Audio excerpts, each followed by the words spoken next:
News, scores, highlights, analysis, and more right here on This Week with the Black Bears video edition.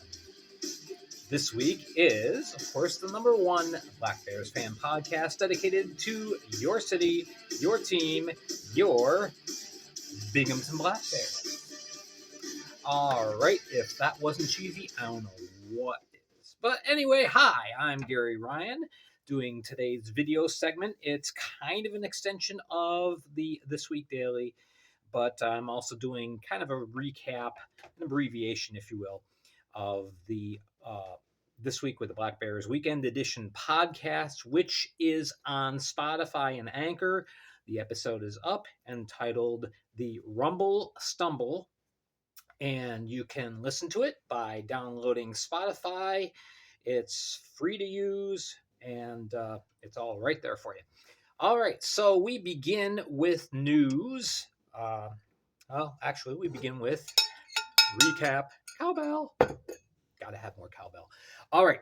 Of course, we swept the Delaware Thunder this last week, or the Delaware Rumble.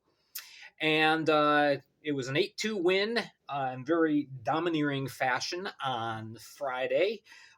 CeeLo, Chad Lopez, had 3 goals. We had our debut in net with Taylor Joseph, making 27 of 29 possible saves. And the newcomer on the blue line, Don Oliveri, who ended up having a goal and 2 assists on the night. So a very, very good night. And then Saturday, we got an 8-6 win in a very sloppy, undisciplined game. Great crowd. There was almost 4,600 on hand to take in the game.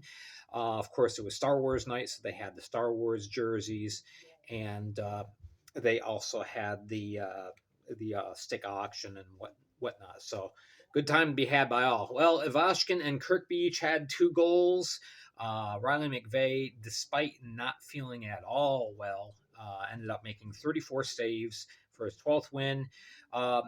Ivashkin now leads the FPHL in goals with 31. Leading goal scorer, and he is also number 2 in points. Now, there's quite a gap in the points race. Gus Ford from Carolina has 74 points. Ivashkin has 58. So quite a ways back, but I mean, Gus Ford is having just an incredible year. He's got 44 assists. So anyway, this last weekend, Kyle Powell was out ill. As far as we know, he will be back for the upcoming games against Port Huron this next weekend. And of course, as you may be aware, Tyler Gjurich did dislocate his shoulder in the game yesterday. But usually a dislocation is not that bad of an injury compared to a break or it's like a heavy sprain. So normally with athletes, the typical time out with a shoulder dislocation I've found is about 7 to 10 days. However, Tyler could surprise us. Hopefully he'll join the trip to Michigan, but time will tell. All right. Speaking of Gjurich, he is now at 291 Fed goals scored, which is 4 behind Ahmed Mahfouz. So he is knocking on the door of the all-time record for goals scored. All right. This weekend, special teams looked. Well, the power play looked good. It was 4 for 9 for the weekend. Penalty kill, little rough. 9 for 13, although one opportunity was a 5-on-3, so that's tough to kill. Nonetheless, there we are. A little brief recap of this weekend. And as we look at the standings, the only 2 teams that really matter here, the Bad Bunnies and the Black Bears. Points, as you can see, that's where it really matters. That's the first setup for standings. We're only 2 points behind, but we have a game in hand. 33 games played as opposed to 34. And yeah, I made a note there. 11 games that the Rabbits have gone to overtime. So when you go to overtime, you lose a point. as you can see, a regulation win is 3 points. Overtime win is only 2. They did get the overtime win last night, but only gained 2 points. So, hence, that's the difference. So things are looking pretty good. Delaware. Danbury is not looking real healthy right now.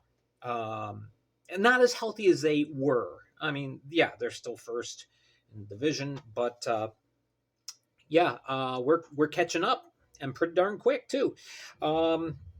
This next week, Danbury has 3 games that they're playing up at Watertown, while we take on Port Huron for 2. So again, the immediate bad thing is, Danbury can take 3 more points up on us. However, we've got 2 games on hand after this week, so it's not that bad. All right, other news. Yeah, Daniel Amesbury has been let loose. He is back from suspension, effective the Thursday game against Danbury. He is eligible to play. And of course, you know that Danbury head coach Bill McCreary is going to have him in the lineup because that's the kind of guy that Bill is, and that's the kind of guy that Daniel is. So I look at it this way. Yes, a couple Fridays from now, it's going to be us and Danbury taking on each other head to head at the arena, Friday the 17th.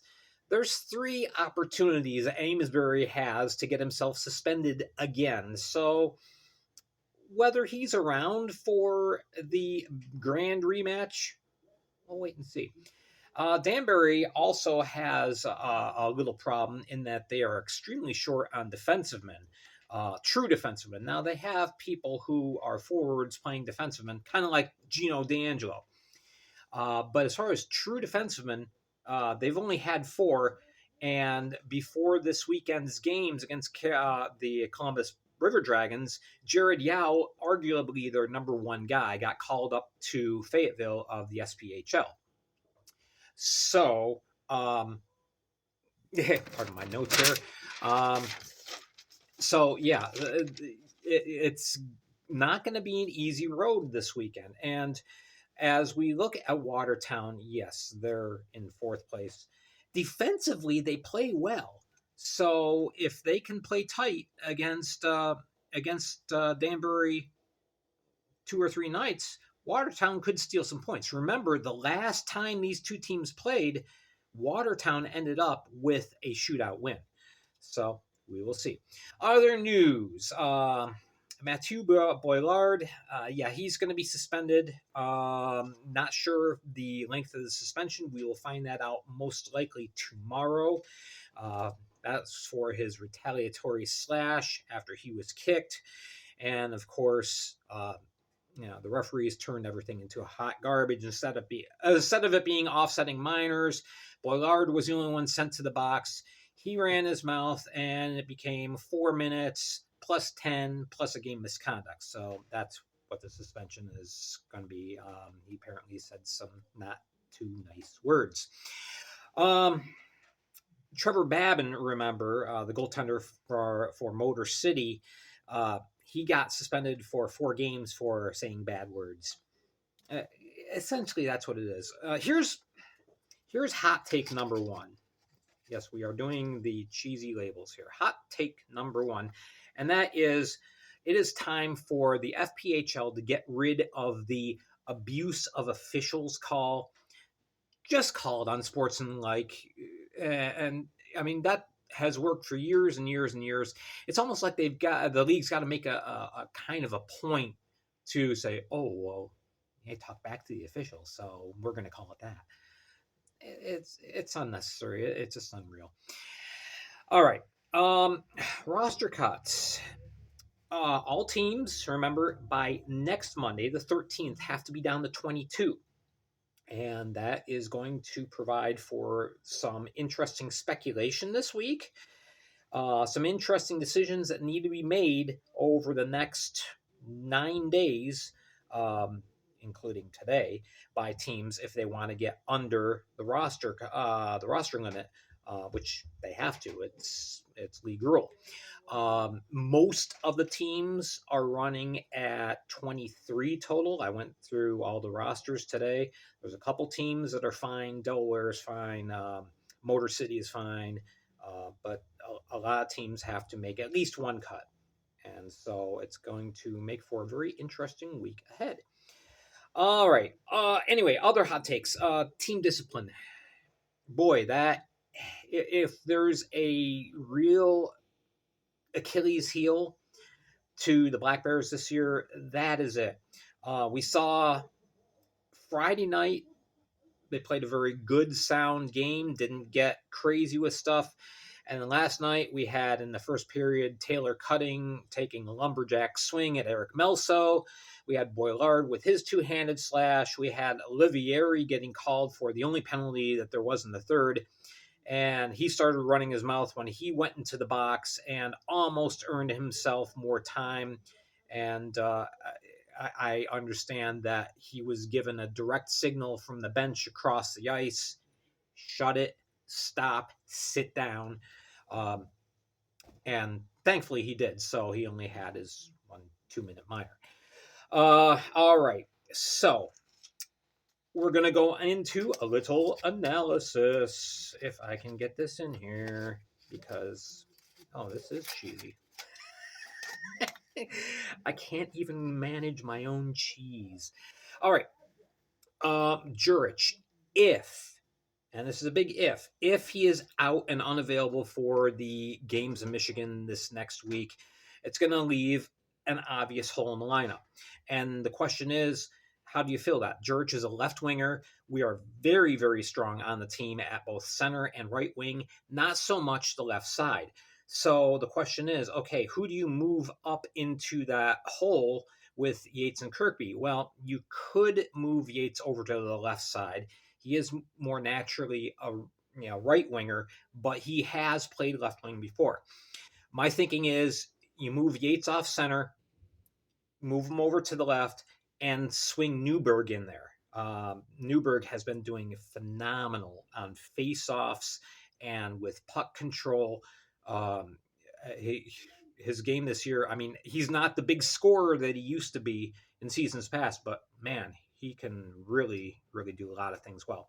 The other option is you move Thompson up and maybe plug Newberg or D'Angelo into the currently Thompson-Lopez-Ovechkin line. So a lot of decisions to be made as far as how we handle that. This may all be moot. Gjurich may be fine. He may end up, on the ice. For all we know, he's not a pansy. So, Chad Lopez, the best from the Southwest, as his family calls him. 10 goals, 6 assists, 16 points in 8 contests, and he is a plus 20. It's a phenomenal start, especially considering he got shut out in one game. He didn't put up any points in one game. So really, in 7 contests, he's accumulated those numbers. It's outstanding. What a find. What an awesome find. Yes, other roster piece of news I forgot to mention. I was talking to Mon Anthony, who does the great YouTube video segments, and he said he was told Jesse Anderson, who is currently up with the SPHL, playing with Macon, he's probably going to be back, if not before the playoffs, definitely for them, because Macon is not making the playoffs this year. It's just no way. So that almost also could potentially bring back Jeremy Fourier as well. So we'll have to wait and see how that develops. A couple more things that I wanted to get into, but I think I'm going to be doing a second clip anyway, because there's some developing news on the continuing saga with the Bobcats again of the SPHL. So yeah, we're going to do a second clip today. But anyway, that's our summation. Hit like, hit subscribe, hit the notification bell, and you can get these videos whenever they have them come up. All right, I'm Gary Ryan. Thank you so much for joining me. This has been This Week with the Black Bears Weekend Video Edition.